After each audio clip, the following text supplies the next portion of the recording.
Hello student, class 12 CBSE board के प्यारे विद्यार्थियों, रिस्पॉन्सिव क्लासेस में आप सभी का स्वागत है। बच्चों, आज के टॉपिक में मैंने फिज़िकल एजुकेशन का ये 2023 का पेपर लिया है और इसके एमसीक्यूज़ हम आपको बताने वाले हैं क्योंकि ये पेपर आपके लिए बहुत इंपॉर्टेंट है क्योंकि 24 का मैं आपको बता चुका हूँ एमसीक्यूज़। 2023 के एमसीक्यूज़ हम देखेंगे और आपको मैं बता दूँ फिज़िकल एजुकेशन में सिर्फ एक ही सेट बनता है और वही सबको मिलता है, ठीक है। तो सब में क्वेश्चन सेम होते हैं, तो मैंने 24 का कराया, मैं 23 का देख रहा हूँ, करवा रहा हूँ आपको क्वेश्चन। तो आप जल्दी जल्दी क्वेश्चंस के यहाँ पे एमसीक्यूज़ देख लेंगे। सेक्शन ए जो है इसमें all questions are the compulsory, ये सारे क्वेश्चन यहाँ पे कंपलसरी हैं। सेक्शन ए में आपके ऑब्जेक्टिव है 18 ऑब्जेक्टिव क्वेश्चंस यहाँ पे होते हैं, ठीक है। सबसे पहले आसना से क्वेश्चन आता है, हर साल आता है। तो जितने भी आपके पास आसना है वो हम देख लेंगे और उनको जानेंगे। पिक्चर से हम देखेंगे कौन सा आसना, आइडेंटिफाई द आसना। यहाँ पे इस आसन को हमें बताना है कौन सा है। क्या ये भुजंगासना है, हलासना है, वज्रासना है या धनुरासना है। तो मैं आपको बता दूं, इसका ऑप्शन नंबर 1 सही हो जाएगा। ये क्या है, भुजंगासन है, ठीक है, भुजंगासना है, ठीक है। इसी का क्वेश्चन है, question for the visual impaired candidates, यानी जो थोड़े इनको देखने दृष्टिबाधित छात्र हैं उनको, उनके लिए क्वेश्चन है, उन्हीं को ये करना है। पोज इज लाइक कोबरा, जिसमें आपका पोज कोबरा जैसा होता है, कौन सा आसन होता है? तो ऑप्शन इसका भुजंगासना ही होगा, ठीक है। अब क्वेश्चन नंबर 2 यहाँ पे देख लेते हैं। Traits like the sadness, mood swings, emotional and instability are related with, किससे होता है भाई? तो ऑप्शन नंबर है एक्सट्रोवर्जन, एग्रीबलनेस, कॉन्सिशनेस या फिर न्यूरोटिज्म। तो ऑप्शन नंबर डी सही हो जाएगा इसका। विच of the following is not the factor affecting the projectile trajectory, ठीक है। Which of the following is not the factor affecting the projectile trajectory? क्या? ग्रेविटी, ग्रेविटी वही होता है भाई, ट्रेजेक्ट्री बनाने के लिए ग्रेविटी जिम्मेदार है। एंगल ऑफ रिलीज, ये भी ज़रूरी है, कितने एंगल से हम उसको फेस रहे हैं। एयर रेजिस्टेंस, बिल्कुल ये भी सही है। तो नॉट पूछा है, तो बायोन फोर्स, तो बायोन फोर्स किस में लगता है भाई? फिजिक्स से रिलेटेड क्वेश्चन है ये। बायोन फोर्स लिक्विड चीज़ में लगती है, ठीक है। Which of the following factors does not determine the flexibility? Flexibility को कौन नहीं डिटरमाइन कर रहा है? क्या? Joint structure, previous injury, efficiency of lungs, age and gender. तो इफिशियंस ऑफ लंग्स, ठीक है। फ्लेक्सिबिलिटी कौन डिटरमाइन कर रहा है? तो इफिशियंसी ऑफ लंग्स, ठीक है। Fartlek training is use to develop dash, क्या भाई? Endurance, strength, flexibility, speed. तो बिल्कुल इसका आंसर हो जाएगा endurance, option number A correct हो जाएगा। Which type of coordinative ability is required in games like the judo and the wrestling? तो ऑप्शन है orientation ability, coupling ability, adaptation ability, differentiation ability, ठीक है। इसमें से कौन सा होगा? तो बिल्कुल इसका सही उत्तर हो जाएगा बी वाला, कपलिंग एबिलिटी। क्वेश्चन नंबर 7 है, the ability to tolerate the higher concentration of dash can help in improving the endurance performance? तो क्या लैक्टिक एसिड है, हाइड्रोक्लोरिक एसिड है, एसिटिक एसिड है या फिर सल्फ्यूरिक एसिड है? तो इस प्रश्न का सही उत्तर हो जाएगा भाई लैक्टिक एसिड। क्या हो जाएगा भाई? Lactic acid. क्लियर है? अगला प्रश्न है, centre of gravity is the average location of an object. Centre of gravity is the average location of an object wait, force, velocity या रेजिस्टेंस? तो बिल्कुल वेट होता है। क्वेश्चन नंबर 9 यहाँ पे देखने वाले हैं। सभी लोग वीडियो को लाइक कर देंगे, चैनल को सब्सक्राइब कर लेंगे। Given below are the two statement लेवल the assertion A and reason R. तो असर्शन, रीजन यहाँ कथन और कारण वाले क्वेश्चन है। असर्शन क्या कह रहा है क्वेश्चन नंबर 9 में? Aggression is a part of the human behaviour and is necessary for an the individuals to live and struggle for a higher achievements. Reason है aggression is inevitable and inseparable in sport activities in the context of the above two statement, which one of the following is correct? तो भाई इसमें कौन सा है 9 का? तो 9 का ऑप्शन नंबर ए सही हो जाएगा बिल्कुल। बोथ ए एंड, यानी ए और आर दोनों ही करेक्ट है, and A is the correct explanation of R. Both A and R is true and R is the correct explanation of A. Clear है? क्वेश्चन नंबर 10 है, role of the water in human body is to. तो क्या है भाई? क्या? Regulate body temperature, give energy, repair cell and protect from disease. तो regulate body temperature, तो human body में वाटर का क्या रोल है? ये करता है regulate body temperature. Which of the following are water soluble vitamin? इसमें से वाटर सॉल्युबल, तो आपको मैं बता दूं डी, ई, के, ए ये फैट सॉल्युबल विटामिन होते हैं और बी और सी ये वाटर सॉल्युबल विटामिन होते हैं। तो ऑप्शन नंबर बी करेक्ट हो जाएगा।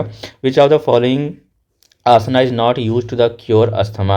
अस्थमा के लिए हम कौन सा आसना नहीं करते हैं? तो तो तड़ासना, तड़ासन करते हैं हम भाई? नहीं करते हैं। धनुरासना भी करते हैं, भुजंगासना भी करते हैं। पर्वतासना ये नहीं करते हैं, सी वाला करेक्ट है। बाकी ये तीनों करते हैं, तो जो नहीं करते हैं वही पता करना था, सी वाला सही होगा। How many total matches will be played in the knockout features of 19 teams? इस ऑप्शन का 18 नंबर सही हो जाएगा इसका। Knockout tournament is also known as, तो क्या बोलते हैं इसको? Elimination tournament. क्या बोलते हैं भाई इसको? Elimination tournament. चलिए 15 क्वेश्चन नंबर की तरफ जाएंगे। First Deaflympic games were organise in the year, तो ये कब हुआ था? 1924 में। ऑप्शन नंबर सी करेक्ट हो जाएगा। Match the following. Knock knee, knock knee, तो पहले का नॉक नी है, इसका तीसरा होगा नीज। नॉक नी का मतलब होता है knees touch each other in the normal standing position, ठीक है। किप्सोसिस, तो सेकंड का फर्स्ट हो जाएगा। Increase the exaggeration of backward curve. Lordosis, lordosis क्या होता है? तो ये inward curvature of the spine होता है। बोलैक्स क्या होते हैं? Wide gap between the knee when standing with feet together, ठीक है। Choose the correct option from the following. तो भाई फर्स्ट का थर्ड है, फर्स्ट का थर्ड, तो फर्स्ट का थर्ड एक ही है, ऑप्शन नंबर ए करेक्ट हो जाएगा। मैच ऑफ द फॉलोइंग, यहाँ पे भी हमें मैच करना है। क्वेश्चन नंबर 17, तो देखिए फर्स्ट का है plate tapping test. Plate tapping test, तो ये क्या है? Speed and coordination of the limb movement. Pushup, pushup, तो pushup upper body strength endurance of boys, बिल्कुल। And partial curl up, partial curl up क्या होता है अभी? तो ये हो जाएगा एब्डोमिनल स्ट्रेंथ होता है। बाकी मॉडिफाइड पुशअप क्या होता है? अपर body strength endurance of girls, ठीक है। तो 17 का भाई यहाँ पे कौन सा करेक्ट हो रहा है? फर्स्ट का सेकंड है, ऑप्शन नंबर 17 का ऑप्शन नंबर ए करेक्ट हो जाएगा। फिर यहाँ पे देखेंगे menarche is related to, menarche किससे रिलेटेड है? Menarche is related to ending of menstrual period in women, ठीक है। Beginning of menstrual period in women, time of pregnancy, spinal deformity. तो मीनार के मेन चीज़ है beginning of the menstrual period in women. 18 का option number B correct हो जाएगा। तो यहाँ पे आपके एमसीक्यूज हो गए, और उसके बाद यहाँ पे सेक्शन बी में अटेम्प्ट एनी 5 क्वेश्चन होते हैं। Briefly explain any 2 factor determining the endurance. देखिए क्वेश्चन आपके सारे रिपीट होते हैं, आपको मैं 22, 23, 24 का मैंने पूरा पेपर आपको दिखाया और उसके ऑब्जेक्टिव बताएं, और यहाँ पे मैं 23 का बता रहा हूँ। इसी प्रकार 22 का बता दूंगा, ठीक है। तो ये 3 पेपर अगर आप कर लोगे तो आपके क्वेश्चन हो जाएंगे, क्योंकि का टाइम बहुत कम है, परसों ही आपका पेपर है। तो ये सिर्फ मैं आपका 23 करा रहा हूँ, उसके बाद में 22 वाली दोनों वीडियो कल सुबह आपको मिल जाएंगी, वहाँ से आप इसको देख करके आप अपनी तैयारी कर लेंगे। What do you understand by the goal setting? तो गोल सेटिंग क्या होता है? फिर है define the flexibility and list down its type, ठीक है। Elucidate any 4 type of the fractures, ठीक है। What is BMI? देखो बॉडी मास इंडेक्स ये 24 में भी आया था। And calculate the BMI of the child whose weight is 72 kg। तो ये आपका प्रैक्टिकल करेंगे, इसका बीएमआई कैसे कैलकुलेट करेंगे। Differentiate with the Marco and micro nutrition. Macro and micro nutrients क्या होते हैं, इसको हमें बताना है, ठीक है। फिर सेक्शन सी में यहाँ पे भी 5 क्वेश्चन होंगे, ठीक है, 3-3 नंबर के। 5 क्वेश्चन ही हमें करने हैं, एक क्वेश्चन आपको ऑप्शन में मिलेगा, यानी 6 होगा, 6 में से 5 ही आपको करने होंगे। Participation in the physical activities advantages of for child with special need, briefly explain is 6 advantages, ठीक है। तो ये क्वेश्चन है। उसके बाद 26 नंबर का है right the function of the vitamin D and vitamin के एंड मेंशन देयर सोर्सेस। तो विटामिन डी और के का हमें फंक्शन बताना है, उसके सोर्स भी बताने हैं, ठीक है। Briefly explain the function of the directing and controlling to organisation sports events, ये आपको बताना है। फिर 28 नंबर क्वेश्चन है how can enhance the sport performance with the help of the self talk and self esteem explain. 29 का question है elucidate any 6 effect of the exercise on muscular system, ये भी क्वेश्चन रिपीट हुआ है। And 30 है what do you understand by the round shoulder deformity, suggest any 4 correction and measure for round shoulders, ठीक है। तो ये क्वेश्चन है, तो इसमें से आपको सिर्फ और सिर्फ 5 ही क्वेश्चन करने हैं 6 में से, ठीक है। फिर यहाँ पे आगे आते हैं सेक्शन डी में, तो इंटरनल चॉइस अवेलेबल, इसके बाद इंटरनल चॉइस दे रखा होगा। ये आपके कुछ क्वेश्चन है यहाँ पे, और ये 4-4 नंबर के क्वेश्चन है, यहाँ पे आप देख पा रहे होंगे। उसके बाद यहाँ पे हम आ जाएंगे फिर फॉर विजुअल, फिर सेक्शन ई में तो इसमें भी 3-4 क्वेश्चन होंगे, 3 ही अटेम्प्ट करने हैं, और ये आपके लॉन्ग क्वेश्चन है 5 मार्क्स के। List down any 4 asanas use for the prevention of hypertension and explain the procedure and contraindication of any one of them which help of stick diagram. What is the purpose of the Rickley and Jones fitness test?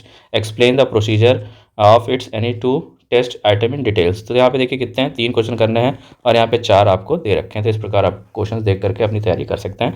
37 वाला पूछा है what is friction and right the advantage and disadvantage of the friction by the giving suitable examples from sports. ठीक है, तो बच्चों यहाँ पे आपको मैंने 23 का पेपर आपको दिखा दिया है और ऑब्जेक्टिव आपको मैंने करके दिखा दिए हैं।